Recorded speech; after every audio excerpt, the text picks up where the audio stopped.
Hi, I'm Lorelei Day with the City of San Angelo. Today we're here with Shane Plymell, CEO of Shannon, to talk about COVID-19. Hello, thanks for having me. Thank you for being here. So Shane, can we start off by talking about when did Shannon first actively start making changes or plans for COVID-19 and what some of those major changes were? Yeah, well, I think we first started hearing about it probably towards late February, but then really in March is really during that spring break time became evident that we were going to be impacted here in our community, in our region.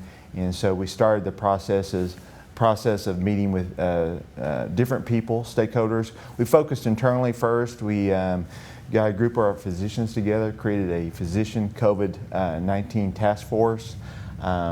We also started the communication with, and actually the city had already started to reach out with city leadership on kind of coordinating a lot of activities, the county, the school system, ASU, a lot of the larger stakeholders in San Angelo started getting together, started talking and trying to figure out what, started talking about how do we mitigate our risk. And so I really appreciated all the involvement there. From there, what we started doing is we set up a drive-by testing site really quickly. We started with one downtown, and then ASU really came up and kind of said, hey, we're open to, if you need another site, to use one of our parking lots. And so we decided to use the parking lot across from Shannon Clinic Jackson, and which is on ASU's property. And so we set up a second site, and then just recently we closed that site because there's just enough demand for screenings and testing for about one site. So we've kept the downtown site. We're running it throughout the week. So we got that set up, really started focus on visitation. How do we protect our patients and families, and also how do we protect our staff? But yeah, I would say March is really where I saw that it's really getting people's attention, both at Shannon and throughout all the local stakeholders.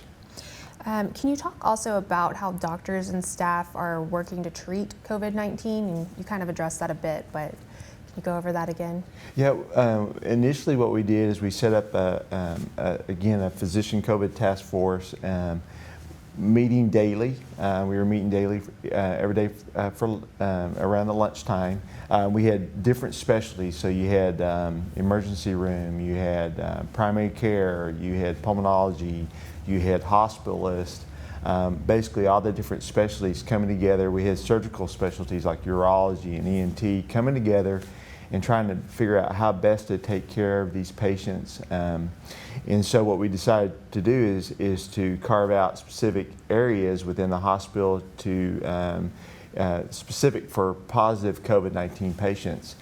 But we were truly blessed by the fact that we really didn't have that many hospitalization, and we didn't have many patients that needed hospital care when it came to positive COVID-19 patients.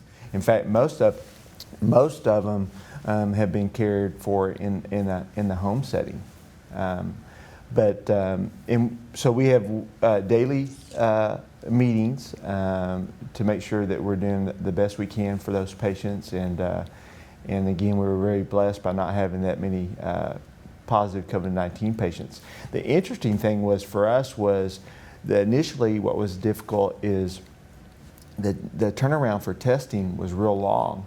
So you might have someone show up that we thought might be a positive, maybe be a possible positive COVID-19 patient, but we had to send the result off and wait anywhere from 6 to 7 days, and sometimes 10, before we knew it was positive. So during that time period, we had to treat them as they were positive, even though they might not be.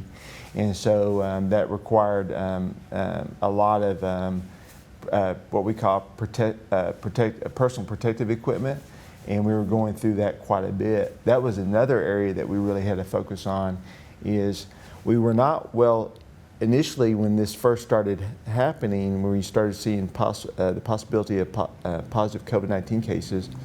we realized we had enough supply for normal operations, but not enough supply if we had a major outbreak. So we began to really focus on securing enough what we call PP&E supplies, masks, what they call the N95 as well as the flat mask, and then also gowns. And we were real aggressive in trying to procure a lot of supplies, and we've been lucky to get our inventory up. One is we want to protect our staff and our doctors, but also make sure that we're protect our patients and families when they come to Shannon. Would you say that we have enough equipment in the event that there was an outbreak here or there was a spike in cases?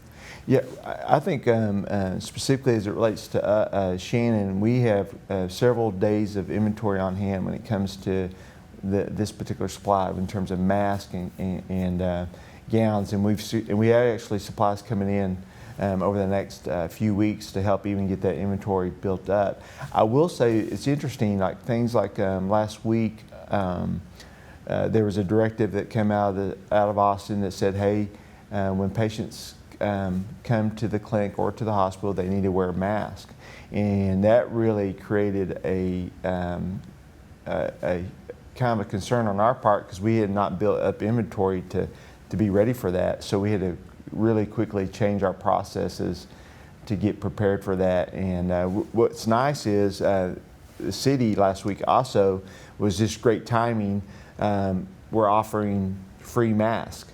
And so that's really helped because when most patients were coming to us at Shannon, they're actually coming with their own mask, which has been really great. So we're not having to deplete that inventory or reduce that inventory to give a mask. They're showing up with their mask. And we much appreciate that when it comes to our patients when they're coming to Shannon. And again, it's just to protect them and to protect our staff. Mm-hmm. Right. Saving it for the medical professionals. The hardest thing is securing supplies when it comes to testing. That's where the most difficult today, I would say, because we would like to do more testing, but the limiting factor is, it seems silly, but it's swabs, and it's also the allotment of testing supplies that we're getting from our vendors. And that's a limited amount, and so that because it's a limited amount, we can only do so much testing, and I'm hoping that will increase.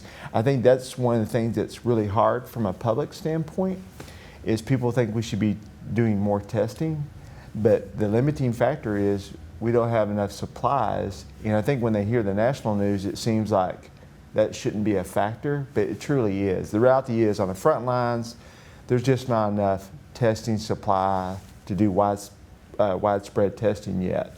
I think it will come in the future. I think they're wrapping up manufacturing, so we will have enough. But today, we really have to focus only on those patients that have those meet those CDC requirements for testing. Otherwise, we could look up and we use our testing supplies and we can't use it. We'd be in bad shape. On that note about tests, there's a lot of varying information about tests. Can you talk about the different tests that there are and what people should know about them? Yeah, I think when it comes to testing, there's testing associated with, we have two methodologies, well actually three. We have the availability to send tests offsite to labs, and we send, and that's initially where we were at. We didn't have our own in-house testing for COVID-19. So we were sending it out to private labs, like in Austin and other parts of the country. And those would have, initially those turnaround times were longer, 5 to 7, and then it actually got down to where it's 1 to 2 days. And we were actually sending couriers to Austin twice a day for a short time, so we get a quicker turnaround on lab results. Just recently, we were able to, we had a piece of equipment called Cepheid, and in our lab, we have a really large lab department at Shannon, that we have a piece of equipment that has the ability to do in-house testing. We are getting allotments to do testing, but it's a limited allotment, so there's only so much we can do.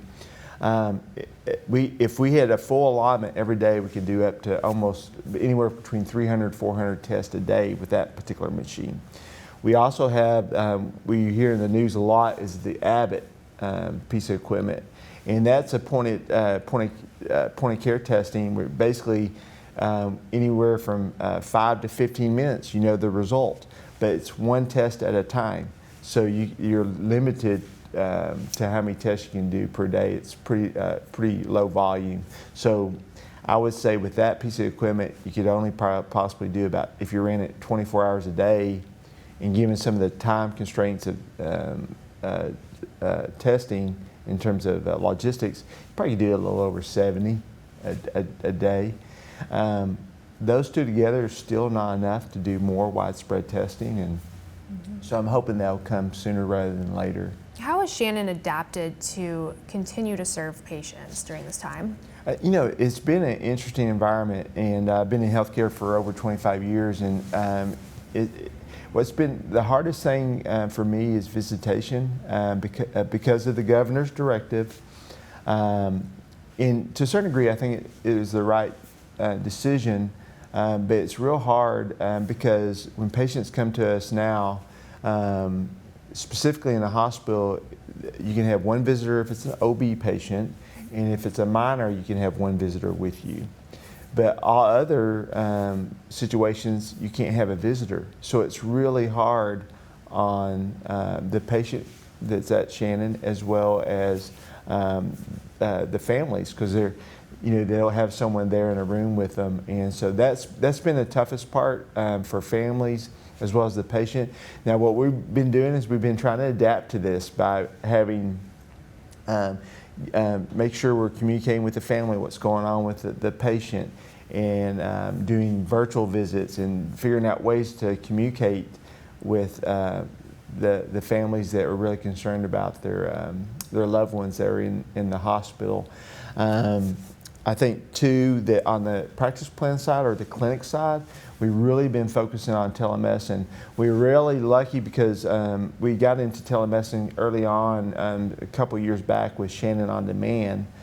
But what we needed to do is really focus on doing more virtual care with our other primary care doctors, our internal medicine, family practice, and other specialties. So we've really started doing a lot more virtual visits because we're really worried about people not getting care because they were staying at home, and there was a short period of time where we were asked by the governor's office not to do certain services, which was really difficult because people were remaining at home, not able to come see us, and they were foregoing care. So the virtual visits have helped. We've kind of gotten back to where we're doing clinic visits and imaging, MRIs and x-rays, and getting back into surgeries. And so we actually started, we still have to keep about 15% of our capacity open for just in case we see a surge in the COVID-19 positives. But other than that, we're kind of back to normal. We just have the visitations restricted, and we're hoping that'll change in the future.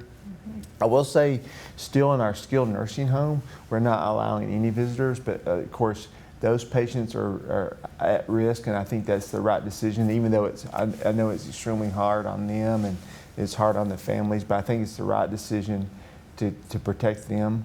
But yeah, we continue to figure out ways. I will say what was kind of interesting during this time period, because people didn't, when we were asked by the state of Texas not to do certain services, that created a ripple effect for us too, because we're just like any other business. When we don't have people, or we're not providing services, then we're had to adjust our staffing. But at the same time, the state was asking us to prepare for a surge in COVID-19 patients, which we were blessed not to see that, thank goodness. But it caused, just like any other business, we were trying to flex our staff down, and luckily because we're a really strong and healthy organization, thanks to the Shannon Trust, we were able we didn't have to furlough or lay anybody off. And then also there were some care relief dollars available to us that helped us keep our staff intact. With relatively low numbers of positive cases here, what do you think has helped our community manage all this? Well, first, I think the city and the county really got jumped on this really quick, and I think we have such a close network with each other that helped a lot. But I think the city and the county putting a lot of those mitigating controls in. The health department, I think in fact today, Daniel, the city manager, we have a weekly call with him at 9 o'clock every Wednesday. He and I were in close contact. The mayor was in close contact. I've had during the initial time periods, ASU was reaching out, and I was reaching out to them, and then also Dr. Detloff was very involved and very proactive with the school systems, and he and I were in contact, along with some of the school board members. I think the fact that it's just a great community, I would say, and we're all trying to do the right thing for the people who live here, and I think we real quickly jumped on it, and I think the mitigation controls were helpful, social distancing, hand hygiene. I think we have an amazing group of healthcare. We have amazing healthcare here in terms of physicians and staff, and they got real involved real quickly and have done an amazing job throughout the region in terms of taking care of our patients. I'm frankly amazed how well we've done, and we've had the least for a region, which would include Tom Green County and our surrounding counties. For the region, we have the lowest hospitalizations, and I think that's impressive. And that's not just on healthcare; that's really on the city, the county, and healthcare, as well as other school systems and ASU being involved in this process. What would you say is next? Do you think we're going to see a surge? I really hope we don't. But if you're kind of reading and hearing what some are saying, they say there's a possibility that come this fall we could see a little bit of a surge. We are taking that seriously, so we will be preparing for that, and our hope is it doesn't happen, but we're going to be as prepared as possible. I will also say too is during this whole process with this city, many people with the city and the county, we've been talking about not only our current capacity, but what if we surge past that capacity, and what's our plans. So whether that happens today or in the future, I think we'll be well prepared and have a plan. And my hope is it doesn't happen.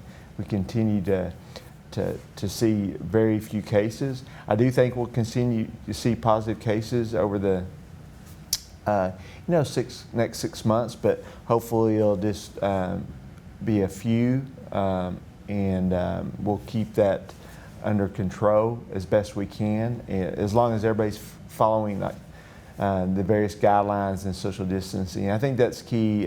Mitigation is key. I think we got to be diligent in focusing on that, and